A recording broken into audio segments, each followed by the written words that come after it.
Where's Kelsey? Isn't she scheduled for 6? She had food poisoning. So we're calling last night's 17 shots of tequila food?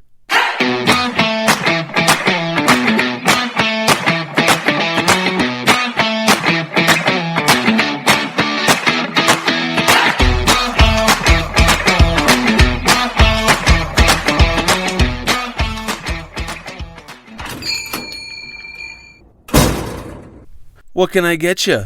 Drunk? Welcome to episode 49 of Behind Bars, Cocked Tales and Wasted Nights. I'm your host, Greg. I've been working as a bartender for over 20 years, and over those years, I've seen a lot. My goal here is to share some of those high and low lights with you. Quick warning, this podcast contains sex, drugs, and some language that isn't suitable for anyone under 21 years of age, so you gotta have some ID. Barbarians! We had an explosion of listenership to part 1 of Matt's interview, and for that, I'm truly grateful. Thanks for all the positive emails and the new Spotify ratings. You guys are the best, seriously. By the way, if you haven't left a written review on Apple Podcasts or a 5-star rating on Spotify, I won't be mad at you if you do. Go ahead. I'll wait. Okay. Now, normally we do a drink recipe here, but I'm thinking we just jump right in. After the gator tail and sweet, sweet agave juice. Let's go! So where we were situated in Hollywood, we were living on Lanewood between Hollywood and Sunset Boulevard, between La Brea and Orange. And, you know, if you don't know the geography, the reason I bring it up is because, A, we partied like rock stars, and we'd have to wake up to like 8 in the morning to the Hollywood High marching band going through rehearsal. Yes. After falling asleep at 7:45. Yep, and then the smell of the French fries wafting up from In-N-Out. Oh, yeah. Yeah, that was brutal. Temptation. Hotel yes. Roosevelt, and then it would be like the Jimmy Kimmel show behind El Capitan. All right, everybody, I need energy to like psych up whatever band was about to play. But we still got our work done. Oh, yeah. And one of the things that helped us get our work done, I'm a huge believer in atmosphere. Atmosphere is everything. Lighting, music, your surroundings. They can be inspiring. They can be off-putting. And so we were situated in a place where we could walk how many blocks to how many places? That were strip joints? 12-block radius to 4. Yes. We had the 7th Veil, immortalized in Girls, Girls, Girls. Body Shop. Body Shop, also in Girls, Girls, Girls. And then our favorite, though, Crazy Girl. Crazy Girls. That one was fun. Because that one, we would get in there, no cover. We'd get free drinks every now and then. And it was alcohol, so they weren't nude, which I prefer. I want to get drunk. I don't want to know the whole story. Yeah, I don't want the biology show. No. That's for later. I don't need anatomy. Yeah, give me a tiny thong and some topless girls. Give me some mystery. Yeah. And it was great atmosphere. It was inspiring. When we'd have writer's block, we'd go in there, and we got to know some of the girls. Even when we didn't have writer's block. It was also very fun just to go there, yes. Even in anticipation of the writer's block that never came. Yeah, it's true. We would go. God, I love that place. Me too. It was a palace. Oh, God. I remember meeting Bugsy from A Perfect Storm there. Oh, he was great. I forgot his name. John somebody. Bugsy? Yeah, he played Bugsy, but then he was also in Eastbound and Down. He's Kenny Powers' brother. He's a great character actor. Oh, he was great. And he would always see me. He'd go, "Hey, it's the Roland guy." I was always on Pressy pills in there. He's the kind of guy, like there were these... So, if you have never... the listening audience, have never been a regular at a place like Crazy Girls, you don't know that there are the... Like, so, say, 7 to 12% of the population that frequents a place like Crazy Girls will go to literally eat dinner. Right. Where it's like, his back is to the stage. He's just gotten paid, so he goes to have like a steak dinner and a beer at a strip club. Because he has no food in the fridge. He probably doesn't even live anywhere. So a guy like Bugsy, who probably is like, he'd go from having no money. He'd play pool all the time. Right, or he'd go from like having no money for a year to having like $200,000. Yeah. So he's like, I'm going to go get a steak at Crazy Girls. Yeah. Because it's Tuesday. And the steaks are half off, you know? So he'd have a couple beers and a shot and eat a steak and then eventually turn around and be like, oh, it's a strip club. Yeah. Oh, who's on the stage? You know? Yeah. And so there were those guys that would just be like, that's where they would just live. That was like their home office. Oh. They'd like get their calls there. So he was a good hang. He was a good tipper too. Yeah, he was great. And then I had my favorite girl. Oh, my God. Oh. God. Oh. I got to make out with her. You did? I got her back to the apartment. I saw this. We made out. Fucking got to second base. So everyone knows you're prototypical stripper. Right. Okay. Daddy issues. Does that mean I have daughter issues at this age? Yes. Okay, cool. So this Nubian gazelle takes the stage. She's already like 6 feet tall, and then she has the boots on. The thigh-high boots with the 6-inch heels. All the way up to the buttery Nubian thighs. Oh. Where she's just covered in like coconut butter. Oh. She looks like fucking Storm from the X-Men. She has like the white-blue contacts, the neck that's like 17 inches long. Oh. Natural rack? No. Enhanced rack. Enhanced rack. It is Hollywood. Yeah. That's okay. In her defense. It was perfect. You had to ask. You know, that's how you know it came off well. The high ass. Like the gazelle ass. Like I'm going to chase that in the veldt. Yes. And try to tackle it with my claws. Yes. But oh my God. What was her name? Millennium. Oh my God. Yeah. Not a stage name either. No. It's on her birth certificate. Her mom and dad were just like, we got torrential, vociferous, alopecia, millennium. We got epic, we got splendiferous, and we've got millennium. Remember Lyrica? I think you liked Lyrica. Who was yours? I don't remember. Okay. I was always sort of like asking them why they were giving me a lap dance for money. Like, do I have to pay for this if I can tell you that you have issues? Oh, God. Yeah, she would always hook us up with, like, rolls and, like, drinks and stuff like that. And Blizz. Oh, Millennium. Greg. Oh. Yeah. Apex predator. Yes, dude. I referred to her as a gazelle, but she's actually a cheetah. We would have made baby athletes, her and I. Oh, yeah.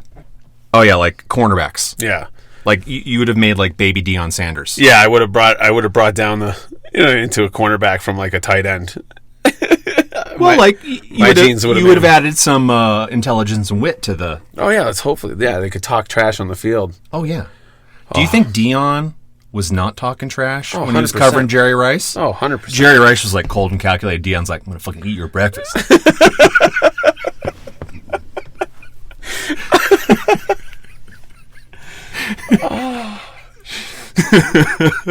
Deion would be like at the line, like sort of trying to like touch hands, you know, like that, like right nose to nose, 6 inches on the line. Yeah. Jerry's like, all right, Steve. Yeah. We're doing a corner route. And Deion's like, hey, your wife says hi. She wants you to pick her up at my place. How are your wife and my kids? Oh, man. So yeah, Deion, man. Yeah, you would have made a little Deion. But we had a great night. My birthday night at Crazy Girls was pretty epic, and I talked about it on the podcast. I don't know if I got the full story from like what happened with you, because we both brought home girls that night. Oh, you told the story. Yeah, but did I miss anything? Me getting ninja kicked off my bed? I think you covered all the bases. Okay, cool. I think you embarrassed me enough. I'm outside the bathroom door. She's locked in. Just make sure she doesn't steal anything. I got my own shit to deal with. Thanks, Greg. Thanks, buddy. I'm glad you have the room with the private bathroom. I have the public bathroom. I'm gonna go pee in the sink. Sleep on the couch. Oh, I'm such a good friend. Got my own shit. Well, fell off the bed. Yeah. Vampiring this chick's neck. Oh, God. Yeah, and then the night I came back from that after party and the enemy's truck was in my parking spot. Oh yeah. She weaseled her way into the building, got into the apartment. Yeah. You were reading another book in the recliner. Yeah, I'm sorry. Like at a certain point, if there's the knock at the door, I sort of just have to let them in and sort of soft land it. Like there's nothing you could do. If I were to have the chain pulled and just greet with the eye, be like, "What's up?" She'd be like, "Something's wrong." So I had to be like, "Hey," just let her in. There's nothing you could do. Oh, I was just reading like everything was normal. Where's Greg? I don't know. You haven't talked to him? No. What are you doing? Reading. Watering plants. Well, I'm going to go tear apart his room right now. Oh, okay, if you have to. I'm going to go right in his closet mirror with toothpaste. Yeah. Was it toothpaste or lipstick? No, it was toothpaste.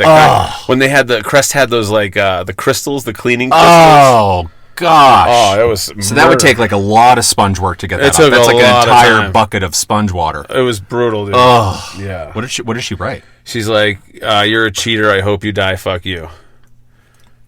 In orange cinnamon she still wanted to fuck you. Oh, 100%. We moved in after. She said that in the message. Yeah, yeah.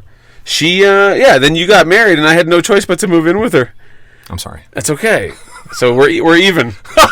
You had to piss in the sink and sleep on the couch. I had to like deal with her for a year, get a restraining order, lose all my shit. Hey, who changed your door? You did. You changed the locks. Who changed your door? She took the plates. She took the goddamn outlet covers off the wall. Remember that? Yes. Jesus. Yes. She even tried to steal the paint color off the wall. Yeah. Hell hath no fury. Like the enemy scorned. Yes. So hey, you got the dogs. That's all that matters. That's all that matters. Yep. Unconditional love, man. So cocktails and wasted nights. We've talked about some wasted nights. We've had some cocktails so far. Yes. Do you have any crazy bar stories? Any crazy party stories? Like maybe that I was not a part of? Anything I'm missing that I don't know about you? Really? Yeah. Can I say this? Of course. On the air? Say anything. This is my show. You do whatever you want. Okay, so I learned a lot from you watching you slang and dranks. Yeah. Running a karaoke show, slang and dranks, managing people. Just like, you had to read every room. Yeah. Like, everybody that came in, you had to read them. Yeah, friend, threat, yeah, nightmare, exactly. money. Okay, this guy has obviously never tipped. This chick is obviously wanting my Johnson, but I got to play it cool because I'm trying to work the new the new server. I can't let her know that I'm going to go home with her. You had angles to play.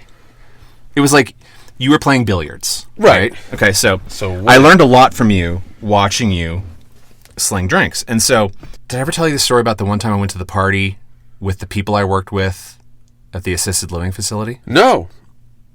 Let's go. I never told. How are we only figuring out these things now? I'm completely lying. You did tell me the story, but I want you to tell the audience the story because they've never heard it. I was going to say, I would be remiss if I didn't tell you this one. So, like, I worked at this assisted living facility where I met my wife. And so, like, we had, like, a table of 6 75-year-old women that were our biggest supporters. Like, Matt's cute. You should maybe ask him out. Like, he's funny. He's nice to us. He holds our chairs and holds the elevator for us. And so all these how we work our remote controls. That was your biggest goal. Yeah. They're like, I can't watch the news. I'm like, I got it. Just 03, send, and then you can pick your channel. So so all the nurses, like, and again, so like the nursing infrastructure in LA is African American and Mexican. Yes. Naturally, right? It's like it's LA, right? Yeah. So you've got the South Central African American. You got actually most of LA now in South Central is Mexican. Yep. It just happens. It's demographics. And so I get invited to this party from all the RNs and nurses who are working at the assisted living facility. And I'm like, okay, I'm going to Watts or Compton. I'm going to Compton. I'm a 25-year-old white guy. Yeah. And I'm like, okay, what do I do? I'm like, what would Greg do? I'm like, okay, channel Greg. So I get a case of beer, and I go to the house. There's like the lawn's brown. There's no trees, fences. Like like the postage stamp. Like the windows all have the bars on them. Yep. And I go in the door. The door's open. I go in the door. And I walk through and I get into the kitchen and there's like a couple people, like they've got the cakes and the cupcakes and the food and the chicken and everything like that, and then, oh Matt, hey Matt, I'm like giving hugs and everybody's hugging. And I go to the back. I go to the backyard, the safe space, and I have the case of beer. And so all the Mexicans were in the kitchen, and all the staff was in the kitchen. All the RNs, all the African American middle-aged women were in the backyard, and it's all women there. I love this. It's all women, and like the one gay cousin. I like them odds. Yeah. And so there's stuff on the grill, and everybody's out there, and everybody's laughing, and having a good time. And I show up, and I walk out, and I have the case of beer, and they're like, "Matt, what's up? What'd you bring?" I'm like, yeah, my roommate's a bartender. He told me all you drink Heineken. Oh my God. And it's fucking pin drop silence, and then it's fucking Sister Act. It's like, the chubby arms are flailing. They all come and group hug me. They're like, open that up, put it in the ice bucket. I'm like, get him a plate, get him some beans. I'm like, holy shit, I survived. I can't believe I said that. Because I was like, go big or go home. Oh, God. And it was true. That's amazing. It was true. That's amazing. They destroyed the cake. I didn't have one of the beers. Yeah. And there might have been Crevassier involved. Oh, yeah. It's Crevassier. Okay, baby, come on in. Let's have a drink. Oh, you're getting serious. Oh.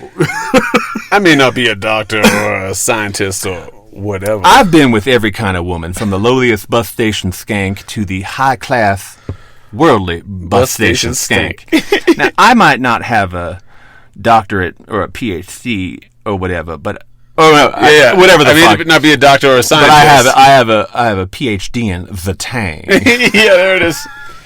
So yeah, I survived that. We got through it. That's amazing. The number of things we survived. Oh my God. Oh, Greg, remember that hot fucking bitch that you railed, who had like the classic Stang?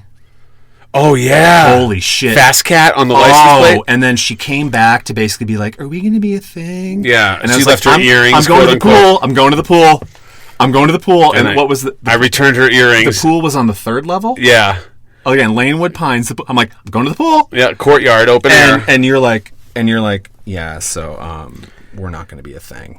And she fucking probably slapped you and stormed out and broke shit. And then I hear her peel out. Yes. She had from a Shelby. mile away. Yes. It was like Fast and the Furious. There's like smoke wafting up in the neighborhood. She couldn't have peeled out harder. That was the wet t-shirt winner. Yeah, you're like, we're not going to be serious. Hate to break it to you, but I have a girlfriend. I'm commitment phobic. What was that? Was it Ellen DeGeneres or Laura Keitlinger? Laura Keitlinger, I think she had this joke. She's like, "Yeah, I had a husband. It was easy at the beginning. He had no problem committing adultery." So that was about that. You're like, I have standards. And she was like a groupie. She was naming off all the fucking like the guys in Kiss that she slept with, like Motley Crue, fucking Rat. She slept with guys in Rat. Yeah. And I was like, all right, I'm double bagging this one. You're like, hold on a second. Let me get some cellophane. Yeah. Let me get some aluminum foil. Yes. This is going to be abrasive to both of us.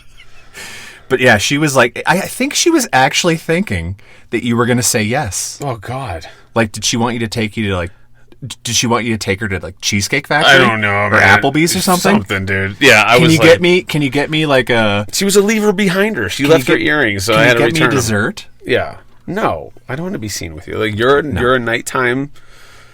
We're getting fucked up. You're a Wednesday night. Yeah, we're not gonna like. You're a Wednesday night. Talk about our dreams with each other. No, that's not what we're doing. My dreams are how quickly can I avoid you?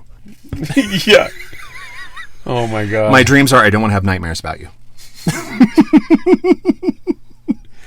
She would have boiled the bunny if we had one. So I think we made our connection at Emerson, like right away off of our love of hair rock.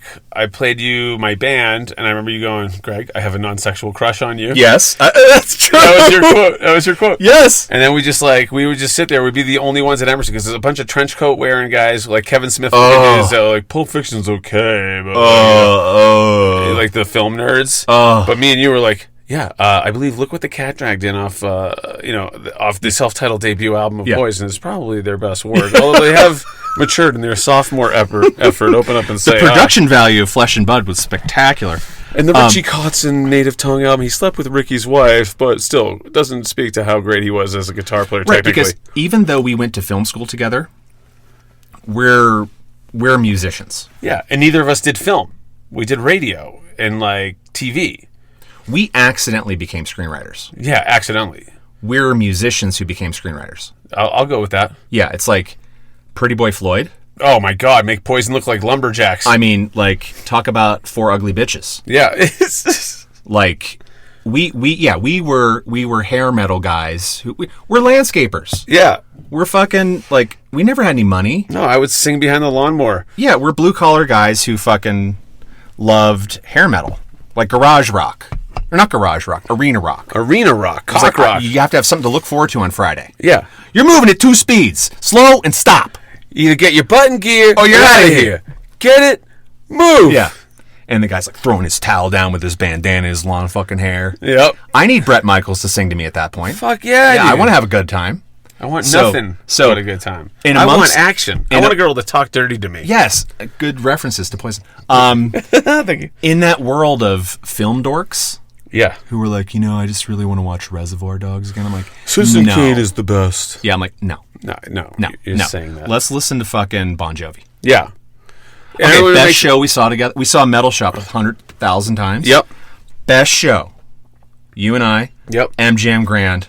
Bon fucking Jovi. Oh my God. You remember that? I do remember that. Fucking amazing. I totally forgot about that until now. No, dude. Remember they did Twist and Shout? Yeah. Dude. And just the place sold out. MGM Grand, Vegas. Bon Jovi. What is this? 2001? Yeah. This was after the what was that album? 2000? Oh, Keep the Faith? No. Oh, fuck, I don't know. What was the name of that album? Captain Crash and the... Crush. Crush. Oh, great fucking album. We would show our guests that. We'd have that on DVD on the background. Because we were in the video. Yeah, we were in the video. We were in It's My Life. Couple weeks into LA, you're like, hey, I got us... I know a guy who got us... we can go to the filming of this Bon Jovi video in downtown LA in a tunnel. I'm like, okay. yeah, let's go. We're in the It's My Life video because Bon Jovi's fucking awesome. Yeah, 100%. Tommy and Gina. I always say, like, if you're driving drunk and, like, Nirvana comes on, you'll probably crash. Yes. Driving drunk, Bon Jovi comes on, you're flicking your cigarette against a closed window, catching it between your fingers again, putting the window down, reflicking it out, getting to your driveway, pulling a perfect 180 so you're pointed out to go to work the next day, Correct. parking perfectly Correct. safe. Yeah. And then having the prescience to not only do that, but look over your shoulder to make sure nothing in the backseat is burning from the ash that went back because the window was closed. Yeah. Like, oh, okay, I'm good. Yeah.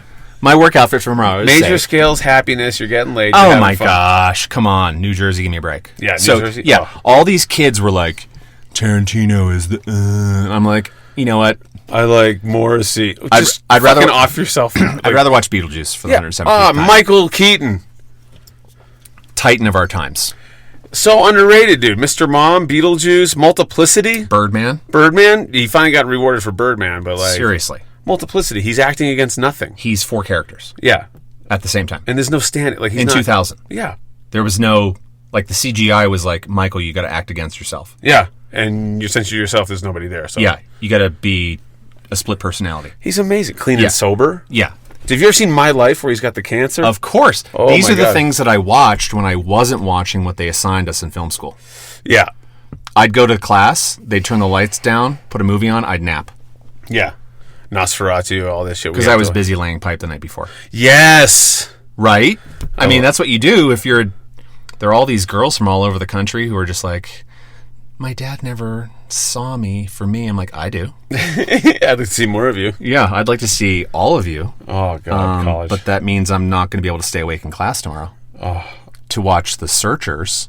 Yeah. With John Wayne. So I got to tell you, in Yes. The Searchers, there's this like really accomplished, distinguished black actor, Roscoe Lee Brown, right?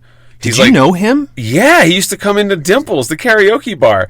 And he, like my voice coach back in Worcester, would ask me to escort him to his car because he'd be so drunk off his Chopin with a lemon twist. Okay.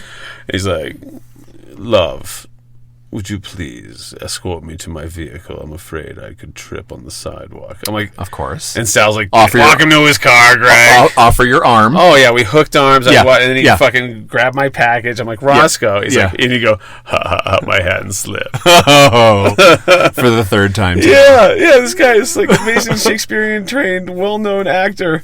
Roscoe Lee Brown, voiceover artist. Hey, Grabbing my junk outside of a karaoke bar 3 times a week. If he wants to tie one on and try to make a move, You know, I probably would have done it, but he always wore a Yankees hat, so... yeah. What was the guy, can we say his name, the guy who had the acting class? Oh, yeah. We'll just say... Okay, so he was always buying drinks for every piece of ass Yeah. in the bar. Yeah, he's been in everything. He's got money. But I mean, so he has money. But I learned a valuable life lesson from him. What was that? Okay, so he was always buying drinks for every piece of ass in the bar. And here I'm the spreadsheet guy coming out. I'm the son of the bank teller going, there's a cost benefit analysis here. Yeah. I'm 24 going, what's the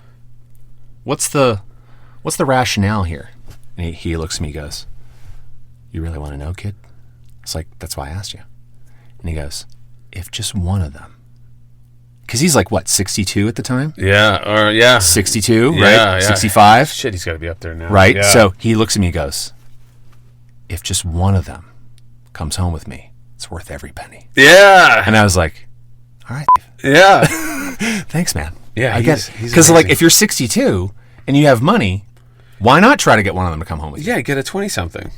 Cost-benefit analysis. Yeah. He, one Better night... than putting it in the stock market. Me and my associate... Right? I mean, like, if you're 60 and you have $500,000, are you going to put your money in the stock market? No, I'm going to put in some potential punani. Exactly. Like, I'm going to buy her a martini. The stock could crash. The memory's going to stay. Exactly.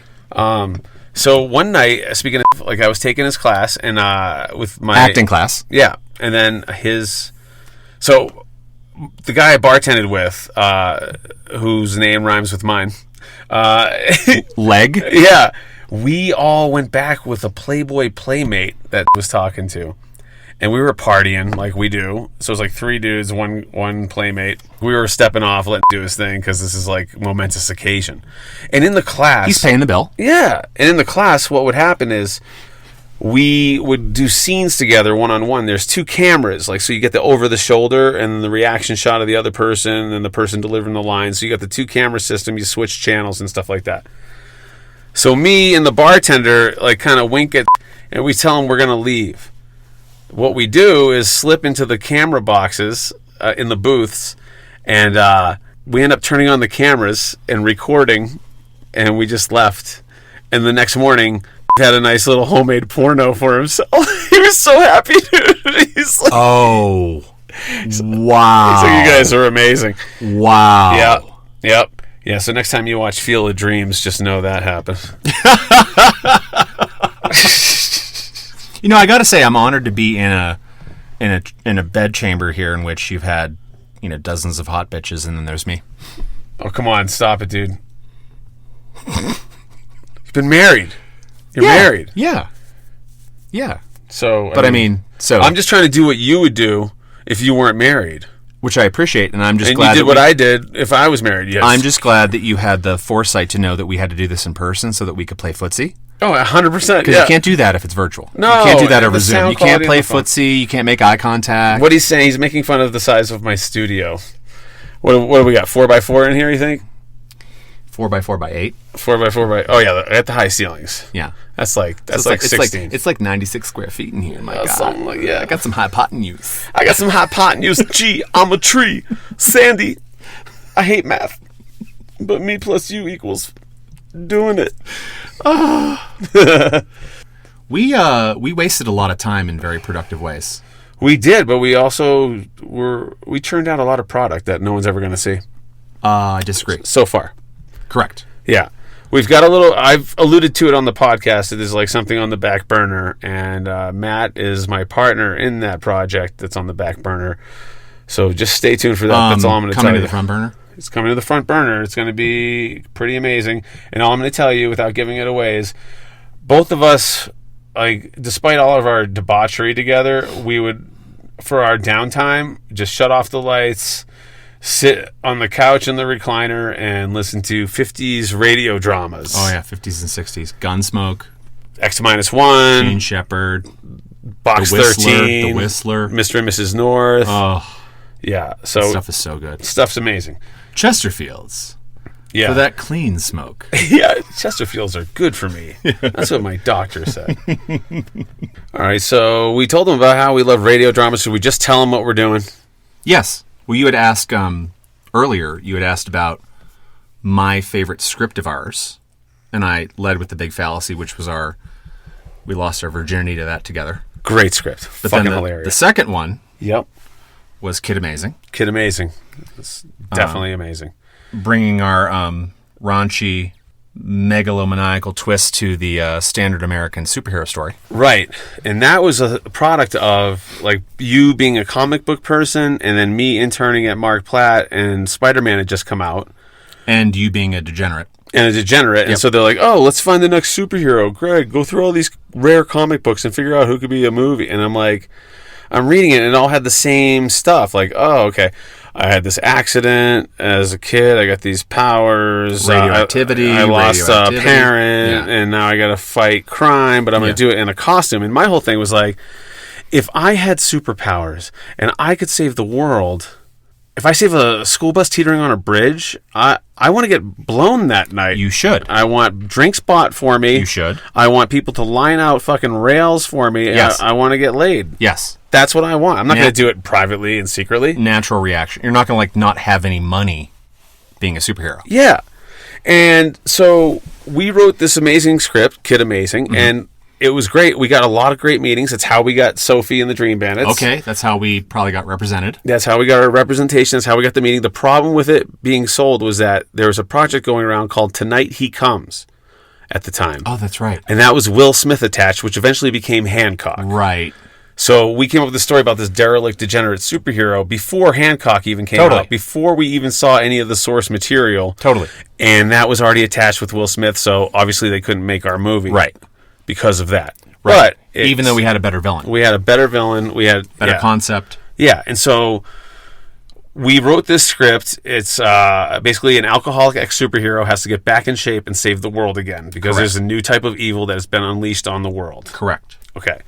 So without going too much into what it's about, like that's the gist. But then the sort of what reconnected us, because we've been together for a long time, but you've been in Colorado for a long time. I've done the wife and kids and hotel management thing, and then sort of like pre-pandemic, you and I reconnected on our love of old time radio, and love of podcasts and our old scripts, and it was just sort of like it was your idea.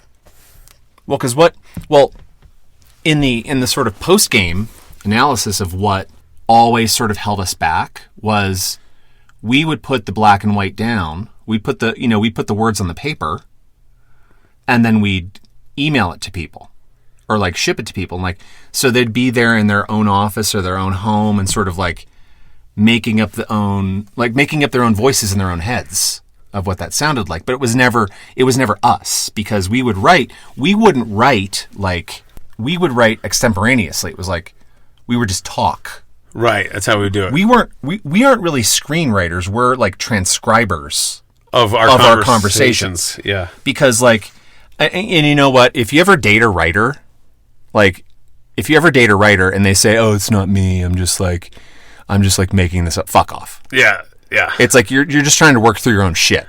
100%. And ideally making it entertaining. Either if it's dark, great. If you're Wes Craven and you're trying to exorcise some demons, go for it, man. Yeah, because the difference between Wes Craven and a mental patient is like millions of dollars and writing it down. Yeah. So it's like we are just sort of talking. All jammed up on Nestea mix. Yep. Yeah. And so... sugar. I said to you the one day, I can still remember I was walking around Venice, had my headset on, we were talking on the phone, I was like, the difference between us getting this stuff out there and not having this sort of guess and test, because we're never gonna win the experiment.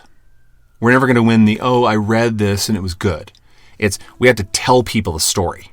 Yeah, we have to like take away anything that they have to imagine or think about. We have to present it to them some way. Because it's tone, it's presentation, it's pause, it's.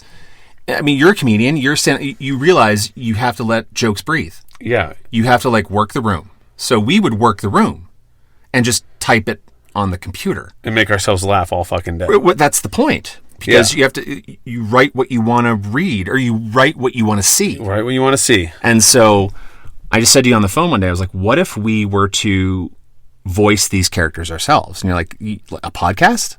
Like, sure. Like an old radio drama. But we take our script. A movie without pictures. Well, because the movie would have cost $150 million with no source material, with no intellectual property. No one's going to do it. Yeah, no one's going to. There's no comic books. There's no comic books. There's no action novel. figures. There's no history. So it's like, rather than try to force a $150 movie or $150 million movie on the public, let's do a podcast. Meanwhile, since we were writers, like in the early 2000s, that shit, now with like your Netflix, Amazon, blah, blah, blah, how many thumbnails do you see? How many things get greenlit? So what we're saying is they made The Boys on Amazon.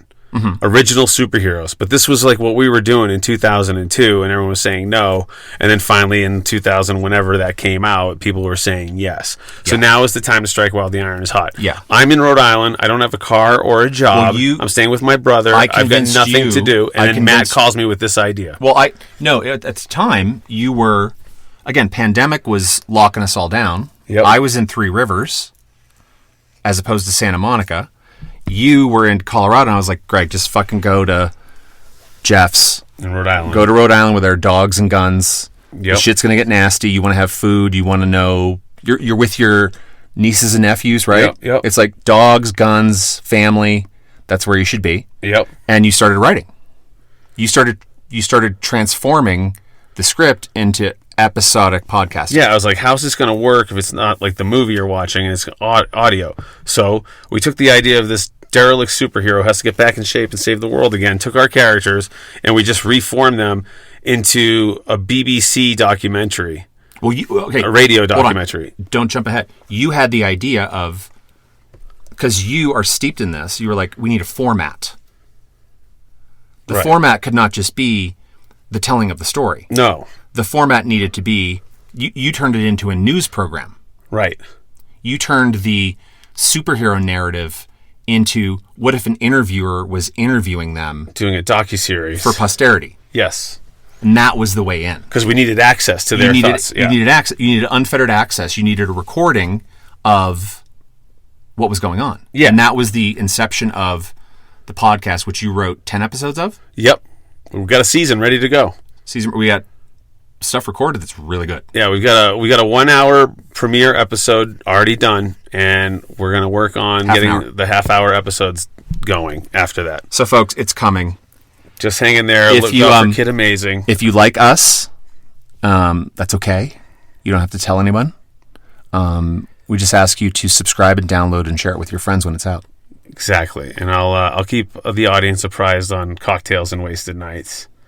And I think that about does it, right, Matt? We good? We're going to go out and continue to have an insane week in Colorado? A fun week. In the Power Center in the Front Range. But if we're honoring format...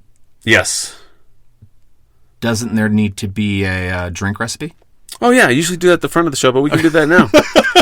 Sure, let's honor the format by fucking it up. Let's do it. Yeah, let's do it. So caution to the wind. So break the rules. Normally you do this. Yeah, let's go with your recipe. It's what is it? A weekly recipe? It's a weekly recipe that we do at the beginning of the episode. That way people can make their drinks before they listen. Yeah, but let's go. What do we got? So for those of you like me who have been wallowing in sadness as of late, my drink of choice would be a glug from a room temperature bottle of Chardonnay. Okay. As I cry myself to sleep on my huge pillow. Or, honoring the format. If you don't have any of that, just do a little bit of tequila and some blaze. Yeah. A little bit of snow in the mountains. A little bit of Bolivian marching powder. With the tequila. That way it goes down. Well, folks, that's my best friend and writing partner, Matt. And, woo! Can I get a woo? Woo! That's how we do things at Ashley Schaefer BMW. Or if we're the Great Barrier Queef. Woo! Always there, never win. Yep. That's the mantra. The enthusiasm is unmatched. Yes. Anyway, and I'll explain what that means later. Folks, thanks so much for listening. We're going to have Matt back if I continue to keep churning out episodes. I don't know what you guys think. Make sure you send me an email. And I'm glad we had this talk. I feel richer for the experience, Matt. Me too. All right. Good night, everybody. You want to say bye? I was just going to say, you don't have to go, but you can't stay here. Oh, yeah. Get the fuck out. GTFO. GTFO. Bye. And, that was Matt with the governor off. Well, it's last call, so let me give you a tip.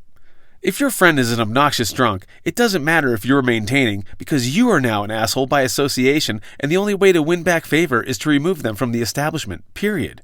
Amen. Folks, it's been a blast. You don't have to go home, but you can't stay here. And a call to my fellow booze slingers. Send in your stories to cocktales@gmail.com. You can remain anonymous if you'd like. Thanks for listening, subscribing, downloading, and spreading the word. Don't be afraid to give me a good review, even if you're lying. It really does help build our community of barbarians. And check out my video, Just Close It on YouTube. You will laugh, damn it. If you want to support the podcast, you can do that on Patreon. I don't have any extra shit there, but I'll happily accept tips. Worth a try. We'll see you next time on Behind Bars, Cocktails, and Wasted Nights. Cheers!